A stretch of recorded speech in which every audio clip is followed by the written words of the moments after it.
Hey y'all, Tracy here with Just Dig It Farms. Guess what time it is? It's seed starting time, y'all. Over the next few weeks, I'm going to be sharing with y'all some videos all about seed starting. I'm calling it our Seed Starting Masterclass. Over the next 5 videos, we're going to be talking about everything that you need to know to successfully start your own seeds for your garden. Today, we're going to be talking about how to choose the best seed for your garden. First of all, let's talk about the benefits of starting your own seeds. For me, it's just enjoyable. I love the whole entire process of starting seeds. From the very beginning of sitting by a fire, all cozy by a fire in December and January, and going through those seed catalogs and dreaming, to all the long, peaceful, quiet, cozy, warm hours in a greenhouse when it's cold outside, and I'm in the greenhouse starting my seeds and just thinking about my garden for the year. I love that. I absolutely love my time in the greenhouse in January and February. And it's so rewarding to nurture that little tiny seed into a healthy plant that produces healthy food or medicine for my family and myself. Another benefit is you get to grow so many more different varieties. Whenever you buy your plant starts from a big box store or your co-op or even your local nursery, there may not be as many options of different varieties for you to choose from. They usually just offer you the most common, basic varieties. So by growing your own seed, you have so many different varieties available to you that have different colors and unique flavors and just a lot more to offer to your diet. Culinary artists and chefs will tell you that taste is not the first thing that you experience when you have a meal. It's the visual experience of it. If a meal set before you doesn't look very good, then it's probably not going to taste very good to you. But when you have a meal set before you that has all of these beautiful, vibrant colors of fruits and vegetables on your plate, then you're already enjoying it. It's already going to taste good to you before you ever eat it. Also, have you ever heard eat your colors? Nutritionists will tell you to eat your colors because when you eat a wide range of colors like a purple tomato or a purple beet, purple kale or purple cauliflower or orange cauliflower or red tomatoes, yellow tomatoes, orange tomatoes, blueberries, raspberries, when you eat a variety of colors, then you're getting a variety of nutrients and vitamins and minerals into your body. So if you're growing your own food and starting your own seeds, then you have so many different varieties available to you with all of these different, unique, delicious flavors and colors. The third benefit is it is much more financially economical to start your own seeds, especially if you have a larger garden. If you go to Home Depot or Lowe's, a Bonnie's tomato plant is going to cost you at least $4 now for one tomato plant. It may be 5, it may be 6. I don't know how much they're going to cost this year, but last year they were at least $4 a plant. You can buy a whole packet of tomato seeds for $4 or less. This is a packet of Cherokee purple tomatoes and it has 50 seeds in it. So you could buy this one packet of tomato seeds that has 50 seeds in it for $4 or less and potentially have 50 tomato plants, or you can buy one tomato plant for $4. So starting your plants from seed is way more economical than buying plant starts. The fourth benefit is it gives you complete control of what goes in your food from seed to table. You have control of exactly everything that is going into your food from the very beginning. The fifth benefit of starting your own seeds is it enables you to be more self-sufficient. By choosing heirloom varieties or open pollinated varieties when you're choosing your seeds, you will be able to save those seeds for your garden next year, and you know that they will be true to type. Now, if you purchase hybrid seeds, you can save the seeds from those hybrid plants, but they're not going to be true to type of what you grew. And we'll talk about that in a minute. So those are 5 very good benefits, I think, to starting your own seeds. When purchasing seeds, I think it's important to understand the different types of seeds. So first of all, let's talk about GMO. What is GMO seeds? GMO stands for genetically modified organism. They take the genetics from one plant and put it into another. Now, as a home gardener, we can't buy GMO seeds. All seeds that we buy that are available to us to purchase are non-GMO, so you don't have to worry about that. That's really not a concern at all for us. Hybrid seeds. This is when two different plants have recently cross-pollinated. And this is done to create a more disease-resistant plant, a stronger plant, maybe a more flavorful fruit. So hybrids are not bad. They actually produce really good plants. The downside to hybrid seeds is they are not stabilized, which means they'll not be true to type if you save that seed and plant it for the next year's garden. It's not going to have the same characteristics of that tomato or that plant that you originally planted. They tend to revert back to their parent plant. So it's not going to be the exact same fruit or the exact same plant that you planted in the beginning. So usually if you're saving your seeds to plant for next year's garden, you want it to be that same tomato or that same cucumber or whatever it is you're saving the seed from. And if they're hybrid seeds, you're not going to get that exact same plant or fruit. So what does it mean if it says hybrid F1 or F2 or F3 seeds? A hybrid F1 seed is the first generation of that crossed variety. F2 would be the second generation of the crossed variety. F3 would be the third, so on and so on. And I think it goes up to like F10. Hybrid seeds can actually become stabilized by growing it and then selecting seeds from the very best of those plants and then growing it again and doing this over many years and many generations of that seed, 8 to 10 years, 8 to 10 generations of doing that, and the seed can actually become stabilized and become an open pollinated seed. Open pollinated seeds. These are seeds that are stabilized and they're going to be true to whatever it was if you save those seeds and replant them the next year. Heirloom seeds. Heirloom seeds is an open pollinated variety that has been passed down through many generations. All heirloom seeds are open pollinated varieties, which again means that if you save those seeds and resow them next year, the plant is going to be true to type. It's going to be true to whatever you originally planted. But not all open pollinated seeds are heirlooms. Heirlooms are seeds that have been passed down throughout generations after generations. They're rich in history, and one really cool thing I love about heirlooms, I love the different stories behind the seed. So that kind of gives you a simple explanation of the different types of seeds that is very helpful for you to know when you're choosing your seeds. Do seeds expire? Seeds don't necessarily expire, but they do lose their viability over time. Seed viability is the percentage of seeds that are alive and can germinate. The viability of a seed depends on the type of seed. Some seeds have a longer life than others. Seeds like leeks, onions, parsnips, oregano, chives, their life expectancy is about a year.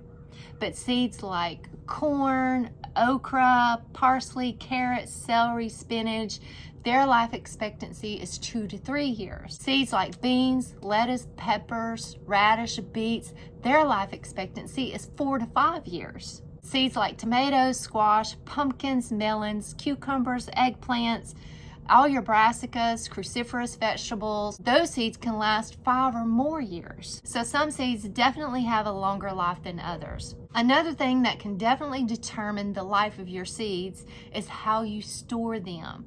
You want to always avoid air, light, moisture, and heat when storing your seeds. And if you're saving your own seeds, you want to make sure they are completely dry before you ever store them. Moisture, humidity, too much light, heat, air, all of these things can decrease the viability of your seed and actually kill your seed. Seed packets have an expiration date or a sell-by date on them. Like on this Baker Creek seed packet here, it says sell by 12/31/24. Now that doesn't mean it's going to expire on 12/31/24. That date is when this seed was actually packaged by the company. Seed companies and retail stores can't sell seeds past that date. So like when I worked at Petals from the Past, every year in December, January, we had to go through and get rid of all of the seeds that were left in our display racks from the previous year. We had to clean them out, get rid of all of those, and restock with new seeds for the year. Now, the cool thing is there would be baskets and baskets of all of these seeds that were discounted half off. Now, all of those seeds were still good seeds. So that is a great way to get your seeds at a really good discounted price. On Haas Tools seeds, they always put on here germ 92%. You see that where it says germ 92%, and this is on an Amish paste tomato seed. What that means is that is the germination rate of this seed packet. What is germination rate? It's the percentage of seeds that sprout out of 100. So if they take 100 Amish paste tomato seeds and spread them out, and 90 of them sprout, then the germination rate is 90%. Now, how do you choose a good seed company and good sources? I purchase most of my seeds from Haas Tools, Botanical Interest, Baker Creek Seeds, Seed Savers Exchange. I've purchased some from Johnny Seeds, and M.I. Gardner has good seeds. These are sources that I mostly buy from. I primarily buy my seeds from Haas Tools. And that's because I know that they have really good seeds. I always have really good germination rate with them, and I know them. I know they're a good company. I know that they're really good people. They're friends of ours, and I like to support my friends and family and local businesses. Jean and I went to visit Greg and Sheila, owners of Haas Tools, last year, and they gave us a tour of the Haas facility and showed us how everything worked, how everything operated. We met all of the employees. It's really a great company that we want to support. So I think that that's very valuable, is to know where your seeds are coming from, to know the business, to know the company, to know their standards. So I think it's really important to know the company where you're getting your seeds from. And these are companies that I believe are really good companies, and their seeds have always been good. I do often get seeds from Petals from the Past, and they have bulk seeds that they order in that I buy from them.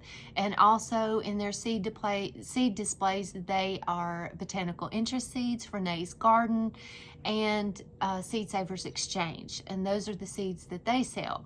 So I often, usually every time I go in there, I grab some seeds of some kind. And I'm not gonna lie, sometimes when I'm at Tractor Supply or Home Depot, those seed displays just draw me over, and I have to pick up a few packets of something. But for the most part, most of my seeds come from Haas Tools and Baker Creek and Botanical Interest. Now, local seed swaps is a really good way to get seeds and to get plants. Local plant swaps is pretty cool too. Maybe your library, Master Gardeners program, botanical gardens, maybe there's something in your community that offers seed swaps or plant swaps, because those are really great ways to get a bunch of different seeds and different kinds of plants and meet some really neat people. And lastly, today, let's talk about how to choose varieties that are best for you. First and foremost, I would say choose varieties that you and your family are going to want to eat. Eggplant is not one of our favorite things around here. In fact, every now and then we may like a little eggplant parmesan, but for the most part, it's not our favorite.